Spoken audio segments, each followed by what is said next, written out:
Guys, welcome back to my YouTube channel. ನಾನು ನಿಮ್ಮ ಪ್ರೀತಿಯ ಭವಾನಿ. ಇನ್ನೂ ಯಾರೆಲ್ಲ ನನ್ನ ಚಾನಲ್ನ ಸಬ್ಸ್ಕ್ರೈಬ್ ಮಾಡ್ಕೊಳ್ದೆ ನೋಡ್ತಾ ಇದ್ದೀರಾ, ಪ್ಲೀಸ್ ಸಬ್ಸ್ಕ್ರೈಬ್ ಮಾಡ್ಕೊಳ್ಳಿ, ಜೊತೆಗೆ ಲೈಕ್, ಶೇರ್, ಕಮೆಂಟ್ ಎಲ್ಲ ಮಾಡಿ ಅಂತ ಹೇಳ್ತಾ, ಸೊ ಇವತ್ತು ಯುಗಾದಿ ಹಬ್ಬ ಬೆಳಗ್ಗೆಯಿಂದ ಕಂಪ್ಲೀಟಾಗಿ ಡೇ ಹೇಗಿತ್ತು ಅಂತ ಎಲ್ಲ ಕ್ಲಿಪ್ಪಿಂಗ್ಸನ್ನು ನಿಮ್ಮ ಜೊತೆ ಶೇರ್ ಮಾಡ್ತಾ ಇದ್ದೀನಿ. ಹೋಪ್ ನಿಮ್ಗೆ ಎಲ್ರಿಗೂ ಇಷ್ಟ ಆಗುತ್ತೆ. ಆ್ಯಂಡ್ ತಡವಾಗಿ ವಿಶ್ ಮಾಡ್ತಾ ಇದ್ದೀನಿ ಎಲ್ರಿಗೂ ಯುಗಾದಿ ಹಬ್ಬದ ಆರ್ಥಿಕ ಶುಭಾಶಯಗಳು. ನನ್ನ ಡೇ ಬೆಳಗ್ಗೆ 4 o'clockಗೆ ಶುರುವಾಯಿತು. ಸೊ 4 o'clockಯಿಂದ ಸಮ್ ಆಫ್ ಪ್ರಿಪ್ರೇಷನ್ ಬ್ಲಾಗಲ್ಲಿ ನೋಡಿದ್ದೀರಾ ಏನೇನೆಲ್ಲ ಅರೇಂಜ್ಮೆಂಟ್ಸ್ ಮಾಡ್ಕೊಂಡಿದ್ದೀನಿ ಅಂತ. ಸೊ ಎಷ್ಟೊತ್ತಿಗೆ ಇದ್ರೂ ಟೈಮೇ ಸಾಕಾಗಲ್ಲ ಅನ್ನೋ ರೀತಿ ಇತ್ತು ನನಗೆ. ಬಟ್ ಆದ್ರೂ ಈ ವರ್ಷ ಯುಗಾದಿ ಹಬ್ಬ ಪೂಜೆ ಮಾಡೋದಕ್ಕೆ ಒಳ್ಳೆ ಸಮಯ ಬಂದು 7:15 9:15 ಒಳಗಡೆ ಅಂತ ಇದ್ದಿದ್ದರಿಂದ ಎಲ್ಲ ಬೇಗನೆ ಆಗೋಯ್ತು ಗೊತ್ತಾ. ಎಣ್ಣೆ ಕೂಡ ಅಷ್ಟೇ, ಜಸ್ಟ್ ಫಾರ್ಮಾಲಿಟೀಸ್ಗೆ ಹಚ್ಚಿಸ್ಕೊಂಡು ಬಂದೆ. ರಾಜು ಪಾಪ ಮಲಗಿದ್ರು, ಎಬ್ಬರಿಸಿ ಹಚ್ಚಿಸ್ಕೊಂಡ್ಬಂದೆ. ಅದಾದಮೇಲೆ ಒಂದು 10 ನಿಮಿಷ ಬಿಟ್ಟು ನಾನು ಸ್ನಾನ ಮಾಡ್ಕೊಂಡು ಬಂದು ಪೂಜೆಗೆಲ್ಲ ರೆಡಿ ಮಾಡ್ಕೊಳ್ತಾ ಇದ್ದೀನಿ. ಸೊ ಫಸ್ಟ್ ಪೂಜೆಗೆಲ್ಲ ರೆಡಿ ಮಾಡ್ಕೊಂಡ್ಬಿಟ್ರೆ ಆಮೇಲೆ ನೈವೇದ್ಯಕ್ಕೆ ಒಬ್ಬಟ್ಟು ಮಾತ್ರ ಮಾಡಿಕೊಂಡು ಪೂಜೆನ ಮಾಡ್ಕೊಬೋದು ಅಂತ. ಆಲ್ಮೋಸ್ಟ್ ಪೂಜೆ ಎಲ್ಲ ಹೂವು ಎಲ್ಲ ಎತ್ತಿಟ್ಟು ಎಲ್ಲ ರೆಡಿ ಮಾಡ್ಕೊಳ್ಳೋ ಜೊತೆಲಿ 7:15 ಆಗಿತ್ತು.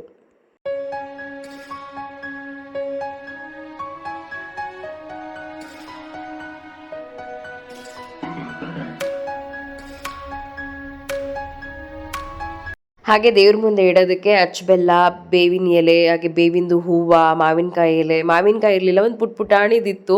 ಯಾಕಂದರೆ ನಮ್ಮ ಕಮ್ಯುನಿಟಿಲಿ ಇದೆ, ಸಾಕಷ್ಟು ಮರಗಳಿದೆ. ಬಟ್ ಎಲ್ರಿಗೂ ನಮ್ಮ ಥರನೇ ತೋಟ ಇರುತ್ತಲ್ವಾ. ಸೊ ಇಲ್ಲೇ ಸಿಗೋದಿದ್ರೆ ಬೇರೆ ಕಡೆ ಏನಕ್ಕೆ ಹೋಗಬೇಕು ಅಂತ ಎಲ್ಲ ಮರದಲ್ಲೂ ಕಿತ್ಕೊಂಡು ಬಿಟ್ಟಿದ್ರು. ಸರಿ, ಒಂದು ಪುಟಾಣಿ ಚಿಗುರೋದೊಂದು ಮಾವಿನಕಾಯಿಗಳಿತ್ತು. ಸೊ ಅದನ್ನೇ ಇಟ್ಟು ಅಕ್ಕಿ, ಬೆಲ್ಲ ಎಲ್ಲ ಇಟ್ಟು ದೇವ್ರ ಹತ್ರ ಇಡ್ತಾ ಇದ್ದೀನಿ. ಫಸ್ಟು ಬೇವು ಬೆಲ್ಲ, ಹಾಗೆ ಸ್ವಲ್ಪ ಪುಡಿ ಮಾಡಿ ಕೂಡ ಬೌಲಲ್ಲಿ ಇಟ್ಟಿದ್ದೆ. ಎಲ್ಲ ರೆಡಿ ಮಾಡಿದ್ದೀನಿ. ಇನ್ನೇನು ದೀಪ ಹಚ್ಚಿ ಒಬ್ಬಟ್ಟಿಟ್ಟು ಕಡ್ಡಿ ಹಚ್ಚಿ ಕಾಯಿ ಹೊಡೆದು ಮಂಗಳಾರತಿ ಮಾಡಬೇಕು ಅಷ್ಟೇ. ಈಗ ಬೇಳೆ ಎಲ್ಲ ಬೇಯಿಸ್ಕೊಂಡು ಆಗಿದೆ, ಈಗ ಹೂರ್ಣ ಮಾಡ್ಕೋಬೇಕು. ಅಂದರೆ ಬೆಲ್ಲ ಎಲ್ಲ ಪುಡಿ ಮಾಡಿ ಇಟ್ಕೊಂಡಿದ್ದೀನಿ, ರಾಜ ಮಾಡ್ಕೊಟ್ಟು ಹೋದರು. ಆ್ಯಂಡ್ ಒಂದು ಕಡೆ ರೈಸ್ಗೆ ಇಟ್ಟಿದ್ದೀನಿ. ಈಗ ಒಡೆಗೆ ರುಬ್ಕೊಳ್ಳೋಣ ಅಂತ. ತುಂಬ ಟೈಮ್ ನೆನೆಸಿಡ್ಬಾರ್ದು ಅದಕ್ಕೆ. ಆ್ಯಂಡ್ ಇದಕ್ಕೆ ಕೋಸಂಬರಿ ಮಾಡ್ಕೊಂಡ್ಬಿಡ್ತೀನಿ. ಜಾಡೆಲ್ಲ ವಾಶ್ ಮಾಡಿ ಇಟ್ಕೊಂಡೆ. ಸೊ ಬೇಳೆ ಈಗ ಒಂದು 2 ವಿಷಲ್ ಕೂಗಿಸ್ಕೊಂಡಿದ್ದೀನಿ. ಈಗ ಪಾಕ ಮಾಡಿಕೊಂಡು ಒಬ್ಬಟ್ಟಿಂದು ಒಳಗಡೆ ಹೂರ್ಣ ಮಾಡ್ಕೋಬೇಕು. ಆ್ಯಂಡ್ ಪೂಜೆ ಸಾಮಾನೆಲ್ಲ ಎಕ್ಸ್ಟ್ರಾ ಏನು ಬೇಕೋ ಅದನ್ನೆಲ್ಲ ಸೈಡ್ಗೆ ಎತ್ತಿಗೆ ಬಿಡಿದ್ದೀನಿ. ಹೊಟ್ಟೆ ಬೇರೆ ಹಸಿತಾ ಇದೆ. ಸೊ ಹೊರಗಡೆ ದೀಪ ಹಚ್ಚೋಕ್ಕೂ ಕೂಡ ರೆಡಿ ಮಾಡಿ ಇಟ್ಬಿಟ್ಟಿದ್ದೀನಿ. ನನ್ನ ಮಕ್ಕಳಿಗೆ, ಹಸ್ಬೆಂಡ್ಗೆ ಎಲ್ಲ ಹಚ್ಚೋದಕ್ಕೆ ಆಯಿಲ್ ಕೂಡ ಎತ್ತಿಟ್ಟಿದ್ದೀನಿ. ಸೊ ಇನ್ನೇನು ಪೂಜೆ ಮಾಡಬೇಕು ಅಷ್ಟೇ. ಹೊರಗಡೆ ಎಲ್ಲ ತುಂಬ ಬಿಸಿಲು ಬರ್ತಾಯಿದೆ, ಸಖತ್ತಾಗಿದೆ ಇವತ್ತಂತೂ ಕ್ಲೈಮೇಟು. ಹಿಂಗೆ ಫುಲ್ಲು ನಾಳೆನೂ ಪೂರ್ತಿ ಆ್ಯಂಡ್ ನಮ್ಮ ಚಿಕ್ಕತಿರ್ತಿ ಜಾತ್ರೆ ಆಗೋವರೆಗೂ ಎಲ್ಲ ಇದೇ ಥರ ಇರಲಿ ಅಂತ ಅಂದ್ಕೊಳ್ತೀನಿ. ಬಿಕಾಸ್ ಮಳೆ ಅಂದರೆ ಏನು ಗೊತ್ತಾ, ಆ ಮೂಡೆ ಹೋಗ್ಬಿಡುತ್ತೆ. ಹಾಗಾಗಿ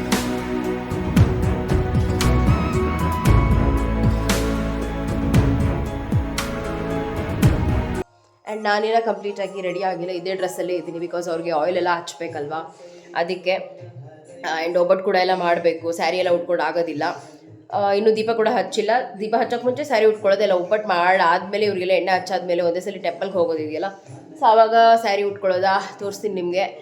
ಬುಡ್ಡು good morning Buddu, good morning, happy Ugadi, happy Ugadi Bengali.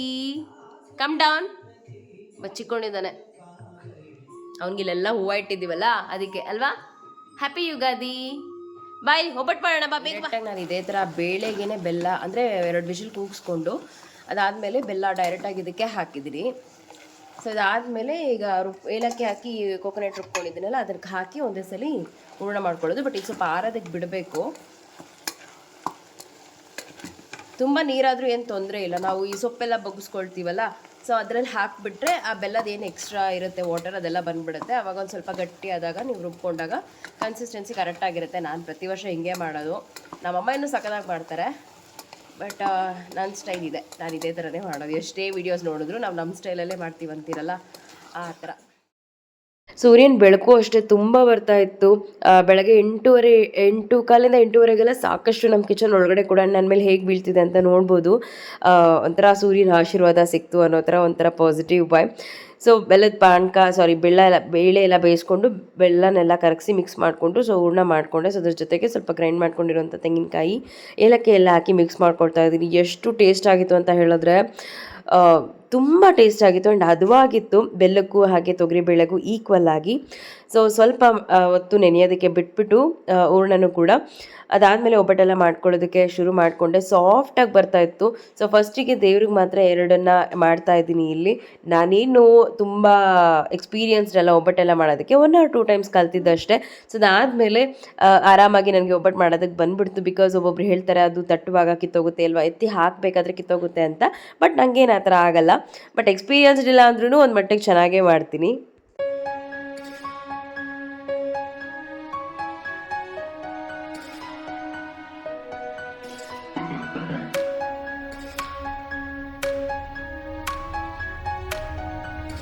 ಪ್ರತಿ ವರ್ಷ ತುಂಬ ಲೇಟೇ ಆಗ್ಬಿಡ್ತಾ ಇತ್ತು. ಅಂದರೆ ಪೂಜೆ ಮಾಡೋದೇ 2 ಗಂಟೆ ತನಕ ಆಗ್ಬಿಡೋದು. ಒಬ್ಬಟ್ಟೆಲ್ಲ ತುಂಬ ಟೈಮು ನಾದಿ ಅದೆಲ್ಲ ಚೆನ್ನಾಗಿ ನೆಂದು ಅದಾದಮೇಲೆ ಅರೌಂಡ್ 10 o'clock 11 o'clock ತನಕ ಇನ್ನೂ ಒಬ್ಬಟ್ಟು ಮಾಡ್ಕೊಂಡೇ ಇರ್ತಾ ಇದ್ವಿ. ಬಟ್ ಈ ಸಲ ತುಂಬ ಬೇಗ ಮುಹೂರ್ತ ಬಂದಿದ್ದರಿಂದ ಎಲ್ಲ ಬೇಗನೆ ಆಯಿತು. ಗೈಸ್, ಈಗ 2 ಅಷ್ಟೇ ಮಾಡಿದ್ದೀನಿ ದೇವ್ರಿಗೆ ನೈವೇದ್ಯಕ್ಕೆ ಇಡೋದಕ್ಕೆ. ಬುಡ್ಡು ಶೇಮ್ ಮಾಡ್ತಾರೆ ಈಗೆಲ್ಲ ನಿನ್ನ. ಸೊ ರಾಜು ಬಾಳೆ ಎಲೆ ತರೋದಕ್ಕೆ ಕಳಿಸಿದ್ದೀನಲ್ಲ, ಸೊ ಬಂದಮೇಲೆ ದೇವ್ರಿಗೆ ನೈವೇದ್ಯಕ್ಕೆ ಇಟ್ಬಿಟ್ಟು ಫಸ್ಟ್ ಪೂಜೆ ಮಾಡಿ ಆಮೇಲೆ ರಿಮೈನಿಂಗ್ ಎಲ್ಲ ಮಾಡ್ತೀನಿ. ಏನು ನಂಗೆ ಗೊತ್ತಾದಾಗ ಒಂದು 10 ಆಗ್ಬೋದು, 10-15 ಆಗ್ಬೋದು ಮಾಡ್ತೀನಿ. ಸೊ ಫಸ್ಟು ದೇವ್ರಿಗಷ್ಟೇ ಮಾಡಿದ್ದೀನಿ. ಈಗ ಟೈಮ್ ಎಷ್ಟು ಗೊತ್ತಾ, 8:30. ಸೊ ವಿತಿನ್ 9:15ಗೆಲ್ಲ ಪೂಜೆ ಮಾಡಬೇಕು. ಸೊ ಒಳ್ಳೆ ಮುಹೂರ್ತ ಅದು, 7:15ರಿಂದ 9:15 ಒಳಗಡೆ. So I am ready to do puja. ನೋಡಿ, ನಮ್ಮ ಪಕ್ಕದ ಮನೆ ಆಂಟಿ ಅವ್ರ ಮನೆ ಗಿಡದಲ್ಲಿ ಬಿಟ್ಟಿದ್ದು ಹೂವು ಅಂತ ಕಟ್ಬಿಟ್ಟು ಕೊಟ್ಟಿದ್ದಾರೆ. ನಮ್ಮ ಮನೇಲಿ ತೊಗೊಂಬಂದಿದ್ದು ಇನ್ನೂ ಕಟ್ಟಿಲ್ಲ ನಾವು. ಆ್ಯಂಡ್ ಸ್ವಲ್ಪ ಕೊತ್ತಂಬರಿ ಸೊಪ್ಪು ಹೂವೆಲ್ಲ ಬೇಕಿತ್ತು. ನಮ್ಮ ಅತ್ತೆಗೆ ಹೂವಾರ, ಮಲ್ಲಿಗೆ ಹೂವು ಹಾರ ಎಲ್ಲ ತಂದಿದ್ದಾರೆ. ನನಗೆ ನಮ್ಮ ಮನೇಲಿ ಇಷ್ಟು ದೀಪನ ಹಚ್ಚಿಡಬೇಕು ಆ ಥರ ಎಲ್ಲ ನನಗೇನು ಗೊತ್ತಿಲ್ಲ. ಆದರೆ ದೇವ್ರ ಹತ್ರ ಮಾತ್ರ ಮಂಡೇ ಫ್ರೈಡೇ ಮಾತ್ರ 4 ದೀಪಗಳನ್ನ ಹಚ್ತೀನಿ. ಜೊತೆಗೆ ಹೊರಗಡೆ ಹೊಸ್ಲ ಹತ್ರ ಕೂಡ ಈ ರೀತಿ ದೀಪಗಳನ್ನು ಹಚ್ತೀನಿ. ಎಂಟೈರ್ ಒಬ್ಬಟ್ಟೆಲ್ಲ ಮಾಡಿ ಕಡ್ಡಿ ಹಚ್ಚಿ ಕಾಯಿ ಹೊಡೆದು ಮಂಗಳಾರತಿ ಎಲ್ಲ ಒಳ್ಳೆ ಟೈಮ್ಗೆ 8:30 8:35 ಒಳಗಡೆ ಎಲ್ಲ ಪೂಜೆ ಆಗೋಯ್ತು ನಮ್ಮ ಮನೇಲಿ. ಆ್ಯಂಡ್ ನಮ್ಮ ಕಮ್ಯುನಿಟಿಲೂ ಅಷ್ಟೇ ಎಲ್ಲರೂ ಬೇಗ ಮಾಡಿದರು. ಎಲ್ಲರ ಮನೇಲೂ ಕೂಡ ಆ ಒಬ್ಬಟ್ಟಿನ ಮಾಡೋ ಸ್ಮೆಲ್ಲು, ಆ ದೀಪ ಹಚ್ಚಿರೋ ಆ ಕಡ್ಡಿ ಹಚ್ಚಿರೋ ಆ ಫ್ರಾಗ್ನೆನ್ಸು ಎಲ್ಲ ಎಷ್ಟು ಚೆನ್ನಾಗಿ ಪಾಸಿಟಿವ್ ವೈಬ್ ಅನ್ನಿಸ್ತಾ ಇತ್ತು ಗೊತ್ತಾ ಬೆಳಗ್ಗೆನೆ. ಸೀರಿಯಸ್ಲಿ ನಾವು ಹೆಣ್ಮಕ್ಳು ಅನ್ಕೋತೀವಿ ಓಕೆ ಸಂಜೆ ಮಾಡ್ಕೊಳ್ಳೋಣ, ಬೆಳಗ್ಗೆ ಮಾಡಿಲ್ಲ ಅಂದರೆ ಪೂಜೆ ಅಂತ. ಬಟ್ ನಿಜವಾಗ್ಲೂ ಆ ಬೆಳಗ್ಗೆ ಮಾಡೋ ಪೂಜೆಯಲ್ಲಿ ಸಿಗುವಂತಹ ವೈಬ್ ಇದೆಯಲ್ಲ, ಆ ಎನರ್ಜಿ ನಿಜವಾಗ್ಲೂ ಸಿಕ್ಕಾಪಟ್ಟೆ ವರ್ಕ್ ಆಗುತ್ತೆ. ಆ್ಯಂಡ್ ನಾವು ಎಂಟೈರ್ ಡೇ ಪ್ರೊಡಕ್ಟಿವ್ ಆಗಿ ಆ್ಯಂಡ್ ದೇವ್ರದ್ದು ಬ್ಲೆಸ್ಡ್ ಅನ್ನೋ ಒಂದು ಫೀಲಿಂಗ್ಸ್ ಇದೆಯಲ್ಲ, ಅದು ಬೇರೆ ಥರನೇ ಇರುತ್ತೆ. ಸೊ ನನಗೆ ಅದೇ ಥರ ಅನ್ನಿಸ್ತು ಕಂಪ್ಲೀಟ್ಲಿ ಮಾರ್ನಿಂಗು. ಸೊ ದೀಪ ಎಲ್ಲ ಹಚ್ಚಾದ್ಮೇಲೆ ಹೊರಗಡೆ ರಾಜು ಮಕ್ಕಳಿಗೆ ಎಣ್ಣೆ ಎಲ್ಲ ಹಚ್ತಾ ಇದ್ರು. ಆ್ಯಂಡ್ ನಾನು ಕೂಡ ರಾಜುಗೆ ಮಕ್ಕಳಿಗೆ ಎಲ್ರಿಗೂ ಎಣ್ಣೆನ ಹಚ್ಚಿದೆ. ತುಂಬ ತೀರ ಎಲ್ಲ ಹಚ್ಕೊಂಡು ಜಾತ್ರೆ ಥರ ಎಲ್ಲ ಮಾಡಲಿಲ್ಲ. ಫಾರ್ಮಾಲಿಟೀಸ್ಗೆ ಏನೇನು ಬೇಕು ರಿಚುವಲ್ಸು, ಸೊ ಅದನ್ನೆಲ್ಲ ಹೆಡ್ಗೆ, ಶೋಲ್ಡರ್ಗೆ, ಕಾಲಿಗೆ, ಕೈಗೆ ಅದನ್ನೆಲ್ಲ ರಾಜು ಹಚ್ಚಿದ್ರು. ಸೊ ಇದೆಲ್ಲ ಒಂದು ಕಡೆ ಆಗ್ತಾಯಿತ್ತು. ಆ್ಯಂಡ್ ಎಂಟೈರ್ ಮನೆ ಯಾವ ರೀತಿಗೆ ಅಲಂಕಾರ ಮಾಡಿದ್ದೀನಿ ಹೂವಿನಿಂದ, ತೋರಣ ಎಲ್ಲ ಯಾವ ರೀತಿ ಕಟ್ಟಿದ್ದೀನಿ, ನ್ಯೂ ಮ್ಯಾಟ್ಸ್ ಹಾಕಿದ್ದೀನಿ, ಮನೆ ಎಲ್ಲ ಒಂಥರ ಹೆಂಗೆ ಅನ್ನಿಸ್ತಿತ್ತು ಅಂತ ಹೇಳಿದ್ರೆ ತುಂಬ ಚೆನ್ನಾಗಿ ಅನ್ನಿಸ್ತಾ ಇತ್ತು. ಆ್ಯಂಡ್ ನಿಮಗೂ ಕೂಡ ನೋಡಿ ಏನು ಅನ್ನಿಸ್ತಾ ಇದೆ ಅನ್ನೋದು ಕೂಡ ಕಮೆಂಟ್ ಮಾಡಿ ಆಯಿತಾ.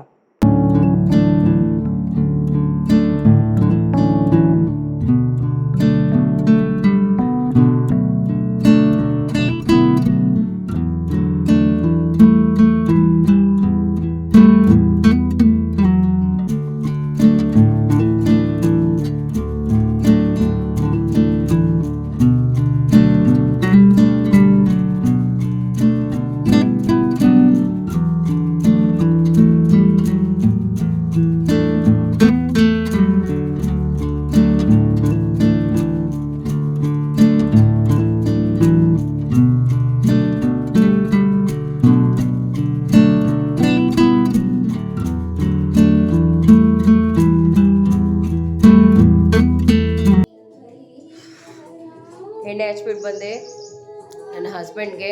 ಈಗ ಪೂಜೆ ಎಲ್ಲ ಆಯಿತು, ಎಂಟೈರ್ ಮನೆ ಎಲ್ಲ ಧೂಪ ಹಚ್ಚಿ ಒಂಥರ ಪಾಸಿಟಿವ್ ವೈಬ್ ಸಕ್ಕತ್ತಾಗಿದೆ. ಇನ್ನು ಅಡುಗೆ ಎಲ್ಲ ಮಾಡಿಬಿಟ್ಟು ರೆಡಿ ಆಗಬೇಕು ಹಬ್ಬದ ಅಠಾರ್ ಸ್ಯಾರಿ ಲುಕ್ಕಲ್ಲಿ. ಅತ್ತೆಗೂ ಕೂಡ ಪೂಜೆ ಮಾಡಬೇಕು. ಸೊ ನೋಡಿ ನಮ್ಮನೇಲಿ ಪೂಜೆ ಎಲ್ಲ ಹೇಗಾಗಿದೆ ಅಂತ ತೋರಿಸೋದಲ್ವ, ಹೇಗಿದೆ, ಹೇಗೆ ಮಾಡಿದ್ವಿ ಪೂಜೆ ಅನ್ನೋದನ್ನ ಕಮೆಂಟ್ ಮಾಡಿ ಆಯಿತಾ. ಇನ್ನು ಹಬ್ಬದ ಅಡುಗೆ ಎಲ್ಲ ಅರೌಂಡ್ 9:30 10 o'clock ಎಲ್ಲ ಆಗೋಯಿತು. ಎಲ್ಲರೂ ಹಚ್ಕೊಂಡಿದ್ವಿ. ಬಟ್ ಹಬ್ಬದ ದಿನ ಅದೊಂಥರ ಕ್ರೇಜ್ ಅಲ್ಲ, ತುಂಬ ವೆಯ್ಟ್ ಮಾಡಿ ಎಲ್ಲ ಥರ ಡಿಶಸನ್ನು ಮಾಡಿ ಒಟ್ಟಿಗೆ ಎಲ್ಲ ಸರ್ವ್ ಮಾಡ್ಕೊಂಡು ತಿನ್ನೋದ್ರಲ್ಲಿ ಇರೋ ಮಜಾನೇ ಬೇರೆ. ಬಟ್ ತುಂಬ ಮಿನಿಮಲ್ಲಾಗಿ ಮಾಡ್ಕೊಂಡಿದ್ದೆ ನಾನು. ನುಗ್ಗೆಕಾಯಿ ಸಾಂಬಾರು, ರೈಸು, ವಡೆ, ಹಾಗೆ ಕೋಸಂಬರಿ, ಹಪ್ಪಳ, ಒಬ್ಬಟ್ಟು ಅಂತ. ಎಲ್ರದ್ದು ಫಸ್ಟು ಊಟ ಮುಗಿಸ್ಕೊಂಡ್ವಿ ಪೂಜೆ ಆಗಿದ ತಕ್ಷಣ. ಅದಾದಮೇಲೆ ದೇವಸ್ಥಾನಕ್ಕೆ ಹೊರಡಬೇಕಾಗಿತ್ತು. ಹಾಗಾಗಿ ಮಲ್ಲಿಗೆ ಹೂವು ತಂದಿದ್ರು ರಾಜು. ಸೊ ಅದನ್ನು ಪೋಣಿಸ್ಕೊಳ್ತಾ ಇದ್ದೀನಿ ದಿಂಡು ಥರ ಮುಡ್ಕೊಳ್ಳೋದಕ್ಕೆ. ಅದು ನಂಗೆ ತುಂಬ ಇಷ್ಟ ಹಬ್ಬಗಳಲ್ಲಿ ಈ ಥರ ಮಲ್ಲಿಗೆ ಹೂವನ್ನ ಮುಡಿಸ್ಕೊಳ್ಳೋದು. ಆ್ಯಂಡ್ ಒಡೆ ಕೂಡ ಮಾಡ್ಕೊಳ್ತಾ ಇದ್ದೀನಿ ಅತ್ತೆಗೆ ಆ್ಯಂಡ್ ದೇವ್ರ ಹತ್ರ ಇಡೋದಕ್ಕೆ ನೈವೇದ್ಯ ಬೇಕು ಸಪ್ರೇಟಾಗಿ ಅಂತ. ಸೊ ನಾವು ಏನೇ ಮನೇಲಿ ಅಡುಗೆ ಮಾಡಿದ್ರು ಯಾವುದನ್ನು ಕೂಡ ಟೇಸ್ಟ್ ಮಾಡಿರಲಿಲ್ಲ. ಎಲ್ಲ ಫಸ್ಟು ದೇವ್ರಿಗೆ ಅತ್ತೆಗೆ ಇಲ್ಲಿ ಮನೇಲೂ ಕೂಡ ಇಡೋದಕ್ಕೆಲ್ಲ ಎತ್ತಿಟ್ಟಾದ್ಮೇಲೆ ನಾವೆಲ್ಲ ತಿಂದಿದ್ದು. ಆ್ಯಂಡ್ ಇದಾದಮೇಲೆ ಒಂದು ಹಾಫ್ ಆನ್ ಅವರಲ್ಲಿ ಕ್ವಿಕ್ಕಾಗಿ ರೆಡಿ ಆದ್ವಿ. ಬಟ್ ನಾನು ರೆಡಿ ಆಗಿದ್ದು ಯಾವ ಥರ ಇತ್ತು, ನನ್ನ ಸ್ಯಾರಿ ಯಾವ ಥರ ಇತ್ತು ಮನೇಲಿ, ಆ್ಯಂಡ್ ಮಕ್ಕಳದ್ದು ಯಾವ ರೀತಿ ಇತ್ತು, ಹಬ್ಬದ ಒಂದು ಡ್ರೆಸ್ ಅನ್ನೋದನ್ನೆಲ್ಲ ನಾನು ಏನೂ ಶೂಟ್ ಮಾಡ್ಕೊಂಡಿಲ್ಲ. ಬಿಕಾಸ್ ಟೈಮ್ ಆಗಿಬಿಟ್ಟಿತ್ತು. ವಿತಿನ್ 12:30 ನಾವು ಪೂಜೆ ಮುಗಿಸ್ಬೇಕಾಗಿತ್ತು. ಫಸ್ಟ್ ದೇವ್ರಿಗೆ ಕೂಡ ಮನೆ ದೇವ್ರಿಗೆ ಪೂಜೆ ಮಾಡಬೇಕಾದ್ರಿಂದ ಹೊರಟ್ಬಿಟ್ವಿ. ಆ್ಯಂಡ್ ನೋಡಿ ಇಲ್ಲಿ ಲಡ್ಡು ಬುಡ್ಡು ಯಾವ ಥರ ಕಾಣಿಸ್ತಾ ಇದ್ದಾರೆ ಹಬ್ಬದ ಡ್ರೆಸ್ಸಲ್ಲಿ, ನ್ಯೂ ಡ್ರೆಸ್ಸಲ್ಲಿ ಅಂತ. ಸೊ ಆನ್ ದ ವೇನೇ ಹೋಗ್ತಾ ದೇವ್ರಿಗೆ ಏನೇನು ಬೇಕು ಪೂಜೆ ಸಾಮಾನು ಹಾಗೆ ಹಾರಗಳೆಲ್ಲ ಬೇಕಾಗಿತ್ತು, ಅದನ್ನೆಲ್ಲ ತೊಗೊಂಡು ನಾವು ಹೊರಟ್ವಿ. ಆ್ಯಂಡ್ ನಾವು ಹೋಗಿದ್ದು ನನ್ನ ಹಸ್ಬೆಂಡ್ ಊರಿಗೆ. ಸೊ ಇಲ್ಲಿನೇ ನಮ್ಮ ಮನೆ ದೇವರು ಇರುವಂಥದ್ದು. ಸೊ ಯುಗಾದಿ ಹಬ್ಬ ಅಂದಮೇಲೆ ಹೊಸ ವರ್ಷದ ಮೊದಲನೇ ಸಂವತ್ಸರ. ಸೊ ನಮ್ಮ ಹಿಂದೂಸ್ಗಳಿಗೆಲ್ಲ ಒಂಥರ ಹೊಸ ವರ್ಷ ಇದ್ದಂಗೆ.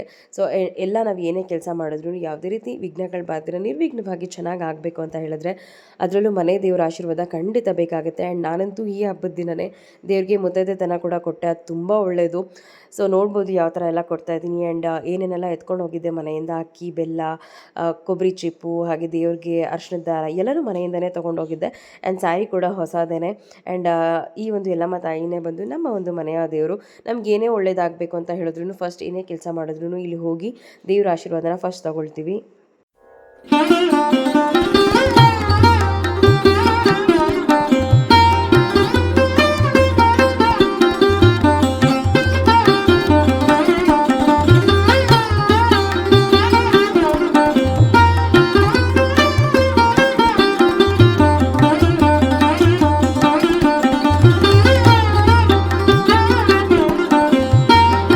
ಇದು ಪುಟ್ಟ ದೇವಸ್ಥಾನ ಆದರೆ ತುಂಬ ಶಕ್ತಿಯುತವಾದಂತಹ ದೇವಸ್ಥಾನ. ಸೊ ಇದು ತಮಿಳ್ನಾಡಲ್ಲೇ ಇರೋದು.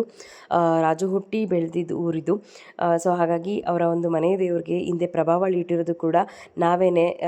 ಲಡ್ಡು ಹುಟ್ಟಿದಾಗ ನಾವೇನೋ ಒಂದು ಕೋರ್ಕೊಂಡಿದ್ವಿ. ಸೊ ಅದು ಸಕ್ಸಸ್ಫುಲಿ ಆದಾಗ ದೇವ್ರಿಗೆ ಪ್ರಭಾವಳಿನ ಮಾಡಿಸ್ಕೊಟ್ವಿ. ನಮ್ಗೆ ಏನೇ ಒಳ್ಳೆ ಕೆಲಸ ಆದ್ರೂ ನಾವು ಇಲ್ಲಿ ಬಂದು ದೇವ್ರಿಗೆ ಅದನ್ನು ಅರ್ಪಿಸ್ತೀವಿ. ಆ್ಯಂಡ್ ನಮ್ಗೆ ಏನೇ ಕೆಲಸ ಆಗಬೇಕಂದ್ರೂ ಕೂಡ ನಾವು ಬೇಡ್ಕೊಳ್ಳೋದಕ್ಕೂ ಪೂಜೆ ಮಾಡೇ ಮಾಡ್ತೀವಿ. ಸೊ ಎಲ್ಲ ಒಂದು ಒಳ್ಳೆ ಟೈಮ್ಗೆ ದೇವ್ರ ಹತ್ರ ಕೂಡ ಪೂಜೆ ಆಯಿತು. ಅದಾದಮೇಲೆ ನಾವು ಸ್ಮಶಾನದ ಹತ್ರ ಬಂದ್ವಿ. ಅತ್ತೆಗೆ ಪೂಜೆ ಮಾಡಬೇಕು ಅಂತ.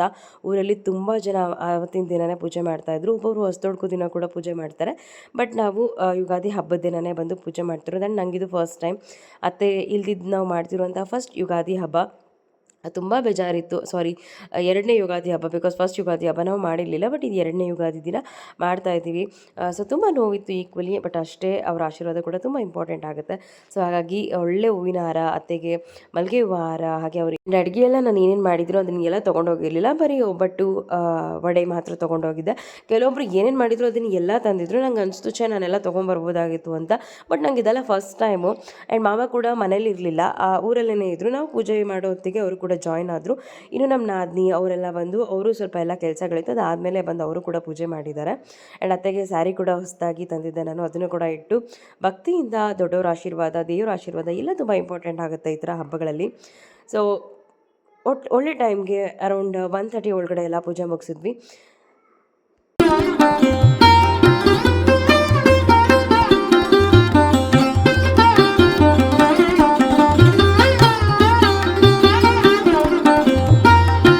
ಯುಗಾದಿ ಹಬ್ಬಕ್ಕೆ ನಾನು ಸಿಂಪಲ್ ಆಗಿ ಒಂದು ಬ್ಯೂಟಿಫುಲ್ ಸ್ಯಾರಿನ ವೇರ್ ಮಾಡಿ ಹೇಗೆ ಕಾಣಿಸ್ತಾ ಇದ್ದೀನಿ ಅಂತ ಕಮೆಂಟ್ ಮಾಡಿ ಆಯಿತಾ. ಸೊ ಅಲ್ಲೆಲ್ಲ ಪೂಜೆ ಮುಗಿಸ್ಕೊಂಡು ನಾವು ನಮ್ಮ ಕಸಿನ್ ಮನೆಗೆ ಬಂದ್ವಿ. ಅಲ್ಲಿ ಕೂಡ ಊಟದ ಟೈಮ್ಗೆ ಹೋಗ್ಬಿಟ್ಟಿದ್ವಿ. ಸೊ ಅವರು ಕೂಡ ಎಲ್ಲರೂ ಊಟ ಮಾಡ್ತಿದ್ರು. ಬಿಸಿ ಬಿಸಿ ಒಬ್ಬಟ್ಟು ಮಾಡಿದ್ರು, ತುಂಬ ಚೆನ್ನಾಗಿತ್ತು ಟೇಸ್ಟಿಯಾಗಿ. ಅದ್ರ ಜೊತೆಗೆ ಒಬ್ಬಟ್ಟಿನ ರಸಮ್ಮು, ಹಾಗೆ ಕೋಸಂಬರಿ, ಲೆಮನ್ ಜ್ಯೂಸ್ ಎಲ್ಲ ಮಾಡಿದ್ರು. ಸೊ ಇಲ್ಲೇ ಅರೌಂಡ್ 3:30 ತನಕ ಆಗೋಯ್ತು. ಸೊ ಸ್ವಲ್ಪ ಎಲ್ಲರ ಹತ್ರ ಮಾತಾಡಿಕೊಂಡು ರೆಸ್ಟ್ ಮಾಡಿ ಅದಾದಮೇಲೆ ನಮ್ಮದು ಒಳ್ಳೆ ಮನೆ ಇದೆ, ಸೊ ಅಲ್ಲೆಲ್ಲ ಹೋಗಿ ಬಟ್ ಅತ್ತೆ ಇಲ್ದಿದ್ದು ಇವ್ರಿಗೆ ಹೋಗೋದು ಏನೋ ಒಂಥರ ನನಗೆ ಮನಸ್ಸಿಗೆ 50-50 ಅಂತ ಅನಿಸ್ಬಿಡುತ್ತೆ. ಬಟ್ ಏನು ಮಾಡೋಕ್ಕಾಗಲ್ಲ, ಹೋಗಲೇಬೇಕು ಅವ್ರಿಗೆ ಪೂಜೆ ಮಾಡ್ಕೊಂಡು ಬರೋದಕ್ಕೆ ಇನ್ಮೇಲೇನಾದರೂ. ಸೊ ಅದಾದಮೇಲೆ ಆನ್ ದ ವೇ ಬರ್ತಾ ಹೈವೇದಲ್ಲಿ ಬಂದ್ವಿ. ಅಲ್ಲಿ ಒಂದು ಸ್ವಲ್ಪ ಫೋಟೋಸು, ರೀಲ್ಸು ಎಲ್ಲ ತೊಗೊಂಡ್ವಿ. ಇದಿದೆ ಅಲ್ವಾ ನಮ್ಮದು ಚೆನ್ನಾಗಿ ರೆಡಿ ಆದರೆ ಅಂತಲ್ಲ ಹಬ್ಬದಲ್ಲಿ ಒಂದು ಫೋಟೋಸು, ವೀಡಿಯೋಸು ಅದೆಲ್ಲ ಮಾಡ್ಕೊಳ್ತಿದ್ರೆ ಅದು ಕಂಪ್ಲೀಟ್ ಆಗೋದೇ ಇಲ್ಲ ಅನ್ನೋ ಥರ. ಸೊ ಇದೆಲ್ಲ ಆದಮೇಲೆ ಮನೆಗೆ ಬಂದ್ವಿ. ರಿಂಗ್ಸ್ ಎಲ್ಲ ರಿಮೂವ್ ಮಾಡಿಬಿಟ್ಟೆ, ಸಿಕ್ಕಾಪಟ್ಟೆ ಬಿಸಿಲಿತ್ತು. ಆ್ಯಂಡ್ ನಾವು ಬಂದಿದ್ದು NH ಹೊಸಕೋಟೆ ನೈಸ್ ರೋಡ್ ಮೇಲೆ. ಅಲ್ಲಂತೂ ಹೆವಿ ಬಿಸಿಲಿತ್ತು. ಏನಾದರೂ ಒಂದು ಶಾರ್ಟ್ ವೀಡಿಯೋಸ್ ಅಥವಾ ಅದೆಲ್ಲ ಮಾಡೋಣ ಅಂದ್ಕೊಂಡೆ. ರಾಜು ಪಾಪ ಅರ್ಜೆಂಟ್ ಕೆಲಸ ಇತ್ತು, ಬ್ಯಾಕ್ ಟು ಬ್ಯಾಕ್ ಕಾಲ್ಸ್ ಬರ್ತಾನೆ ಇತ್ತು. ಆ್ಯಂಡ್ ಮಕ್ಳಿಗೂ ಕೂಡ ಟಯರ್ಡ್ ಆಗಿತ್ತಲ್ವಾ. ಸೊ ಆ್ಯಂಡ್ ನಾವು ಮನೆ ಬಿಟ್ಟಿದ್ದು ಅರೌಂಡ್ ತುಂಬ ಬಿಸಿಲಿರಬೇಕಾದ್ರೆ 12-10 ಅರೌಂಡು.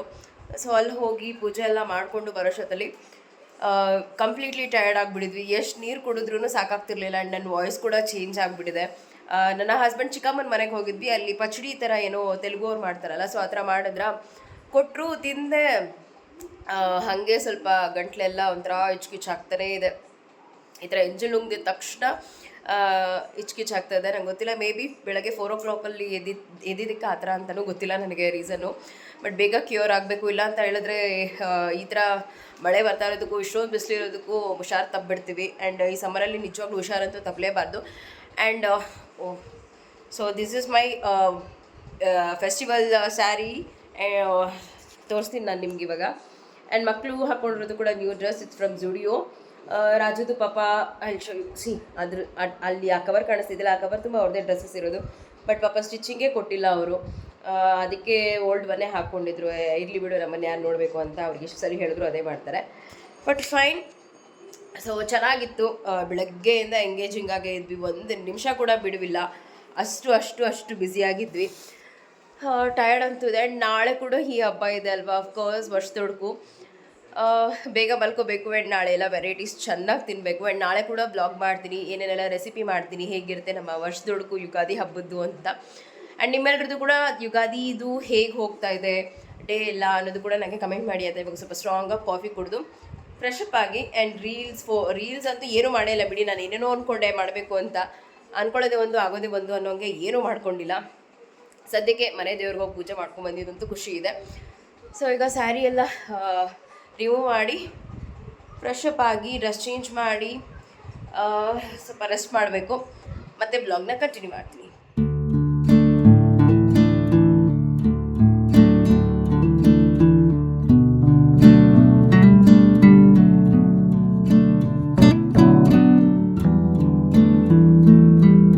ಸಂಜೆ ಮತ್ತು ಈಗ ಬ್ಲಾಗ್ನ ಕಂಟಿನ್ಯೂ ಮಾಡ್ತಾ ಇದ್ದೀನಿ. ಎಲ್ಲ ಅಡುಗೆ ಹಾಗೆ ಇದೆ. ಇದ್ರ ಜೊತೆಗೆ ಇನ್ನೊಂದು ಸ್ವಲ್ಪ ಮುದ್ದೆ ರಾಜುಗೆ ಬೇಕಾಗುತ್ತೆ, ಸೊ ಅದನ್ನು ಮಾತ್ರ ಮಾಡಿದ್ರೆ ಆಯಿತು. ಆ್ಯಂಡ್ ನಾನು ಅಡುಗೆ ಟೋಟಲಾಗಿ ಏನು ಮಾಡಿದೆ ಅಂತ ತೋರಿಸ್ತೀನಿ. ಆ್ಯಂಡ್ ಸಂಜೆ ಕೂಡ ಈಗ ಇನ್ನೊಂದ್ಸಲಿ ದೀಪ ಎಲ್ಲ ಹಚ್ಚಿ ಕಡ್ಡಿ ಎಲ್ಲ ಹಚ್ಚಿದಾಯಿತು. ಆ್ಯಂಡ್ ಅತ್ತೆ ಫೋಟೋ ಕೂಡ ತೆಗೆದು ಅರ್ಶಿನ ಕುಂಕುಮ ಎಲ್ಲ ಇಟ್ಟು ಸ್ವಲ್ಪ ಹೂವು ಹಾಕಿ ಕಡ್ಡಿ ಹಚ್ಚಿದ್ದೀವಿ. ಆ್ಯಂಡ್ ಮತ್ತೆ ನಾಳೆ ಫುಲ್ ನೀಟಾಗಿ ಜಾಸ್ತಿ ಹೂವು ಎಲ್ಲ ಹಾಕಿ ವರ್ಷ ತೊಡ್ಕೊ ಅಲ್ವಾ, ಏನೇನು ನಾನ್ ವೆಜ್ ಮಾಡ್ತೀವಿ ಅದನ್ನೆಲ್ಲ ಅತ್ತೆ ಹತ್ರ ಇಟ್ಟು ಮತ್ತೆ ಪೂಜೆ ಮಾಡಬೇಕು. ಆ್ಯಂಡ್ ಹೊರಗಡೆನೂ ದೀಪ ಎಲ್ಲ ಹಚ್ಚಿದಾಯಿತು. ಬಿದೋಗ್ತೀರಾ, ದೀಪ ಎಲ್ಲ ಹಚ್ಚಿದ್ದಾಯಿತು. ಈ ಬ್ಲಾಗ್ ಇಲ್ಲಿಗೆ ಎಂಡ್ ಮಾಡ್ತೀನಿ. ಇದಕ್ಕೆ ಮೇಲೆ ಏನೂ ಇರೋದಿಲ್ಲ, ತಿನ್ಬಿಟ್ಟು ಚೆನ್ನಾಗಿ ನಿದ್ದೆ ಮಾಡೋದು ಅಷ್ಟೇ. ಆ್ಯಂಡ್ ಬೆಳಗ್ಗೆ ಬೇಗ ಎದ್ದೊಳ್ಬೇಕು. ಸೊ ಏನಾದರೂ ಇದ್ದರೆ ಹಾಗೆ ಕಂಟಿನ್ಯೂ ಮಾಡ್ತೀನಿ, ಇಲ್ಲಾಂದರೆ ಈ ಒಂದು ಬ್ಲಾಗ್ ಇಲ್ಲಿಗೆ ಎಂಡ್ ಮಾಡ್ತೀನಿ. ಸೊ ಈ ಒಂದು ಬ್ಲಾಗ್ ನಿಮ್ಗೆ ಇಷ್ಟವಾಗಿದೆ ಅಂತ ಭಾವಿಸ್ತೀನಿ. ಆ್ಯಂಡ್ ಎಲ್ರಿಗೂ ಮತ್ತೊಮ್ಮೆ ಯುಗಾದಿ ಹಬ್ಬದ ಆರ್ಥಿಕ ಶುಭಾಶಯಗಳು. ಬೇವು ಬೆಲ್ಲ ಎಲ್ಲ ತಿಂದು ಒಳ್ಳೆ ಮಾತಾಡಿ ಎಲ್ರಿಗೂ ಒಳ್ಳೆಯದನ್ನೇ ಬಯಸಿ ಎಲ್ಲರೂ ಚೆನ್ನಾಗಿರಿ ಅಂತ ಹೇಳ್ತೆ ಒಂದು ಬ್ಯೂಟಿಫುಲ್ ಬ್ಲಾಗ್ ಇಲ್ಲಿಗೆ ಎಂಡ್ ಮಾಡ್ತೀನಿ. ಮತ್ತೆ ಸಿಗ್ತೀನಿ ಮತ್ತೊಂದು ಕಲರ್ಫುಲ್ ವೀಡಿಯೋದ್ರಿ. ಸೊ ಅದನ್ನ check lots of love you all. Take care, by.